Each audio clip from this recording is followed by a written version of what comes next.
Mahurangi Harbour is situated about an hour north of Auckland and supports around 100 hectares of oyster farms. Andrew Hay and his wife Lisa farm oysters across 2 blocks, totalling close to 8 hectares. Their business, Mahurangi Oysters, has been operating for the past 20 years. The Mahurangi Harbour is a good oyster growing area for a couple of reasons. It's got pretty good nutrient levels and a mixture of the salt water meeting the fresh water, which helps to encourage the spat to settle in the harbour. The siding of the farms is relative to the depth that we can work at. We have to be able to climb into the water, and farms need to be sited in an area at low tide when the racks are out of the water that we can walk alongside it without being too deep. Water quality is a particular issue. There's a lot of development of housing and things like that going on in the area, in the Auckland area. One of my things I'm a bit concerned about is the volume of stormwater discharge that is going to be dumped in high volumes in the saltwater environment. We're pretty sure that it's not conducive to good shellfish growing.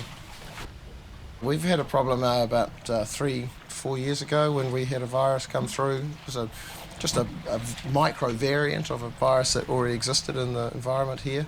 But it really knocked the oysters. We lost 70% of our stock for 2 years. Because we were solely using wild-caught spat, we had a great chance of moving through it with the variety and the gene pool of the wild-caught spat. And now we've come back to pretty much full stocking levels. The oysters are growing well. There were certainly tough times when we had the virus a few years ago. That was really difficult, but it really made us work harder and different. And I actually think it benefited our business in the end of the day. Historically, we did things like the farmers markets, and we were lucky enough to meet a few people along the way who helped us out getting into some of the better restaurants and a couple of books. The other things that we've done, our website. We've done taste a couple of times down in Auckland with Depot. We did 900 dozen there last year. That was massive. Where we're at now, we've got online sales. In fact, I'm just about to develop an oyster club so that people can join and they get special rates and deliveries throughout the oyster season. For a lot of ours has been about education. The idea of the club and the online sales is to get people buying their own wholesale oysters and opening them up in their home and having a really good, fresh, live product. That's the only way. This is what we call the Shuckle Ferry. It used to be called the Huckle Ferry. It was a dinner cruise barge up in the Bay of Islands, and we've brought it down here. We want to take people out to the oyster farm and get them to learn how to open oysters, have a glass of wine with their oysters. The oysters come off the farm on wooden sticks, and we bang those sticks through a rumbler. They get washed and fall into these large harvest bins. We spend half our time declumping them, basically, and grading them to size for the different markets. After that, they go back out onto the farm in plastic trays that can basically take about 10 dozen in each tray, and they sit out on the farm for a couple of weeks so that they can recover from the stress of having their shells knocked about in the rumbler and being declumped. These are a kind of rock oyster, so sometimes they're in brilliant sunlight for 5 hours of a day, so they have to be able to have a very good seal to stop them from drying out. And our technique of harvesting and putting back on the farm enhances that seal. So we get about a week to 2 weeks that oysters will stay alive. They like it best at about 8 to 10 degrees. They don't actually like being in the chiller that much because it's dry and it's 4 degrees.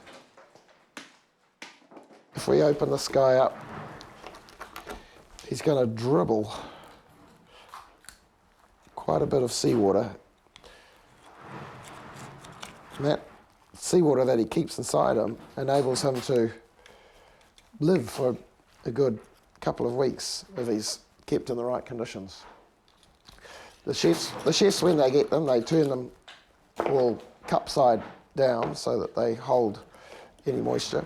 They do have a tendency to open up a tiny bit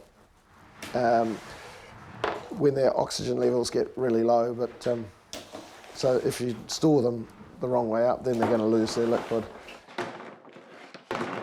The fresh oyster has got a taste of the sea. It's got, as you eat through it, it's got about 5 different flavours. There's a flavour of the mussel and the frill and the mantle, whereas if you pop one of these into a bottle, it dies pretty much straight away, and they have a tendency to have a homogeneous flavour, which is completely different from what a fresh oyster is like. You're eating the whole animal, so you get a whole variety of flavours. The shucking is something that anyone can learn. So your average Pacific oyster's got a flat top and a curved, cupped bottom, and at the V is where the hinge joining the 2 shells together is, and up here on the right-hand side is the muscle that keeps the 2 shells together. If you hold it, put it down on a board, hold the back of it, and put your knife just close to that edge, give it a wiggle, your knife will slide between the 2 edges of the shell. And then all you need to do is push down like that, and it pops the muscle off the shell on the top there, and then so that you can eat it, scoop it from underneath to release the muscle off the shell.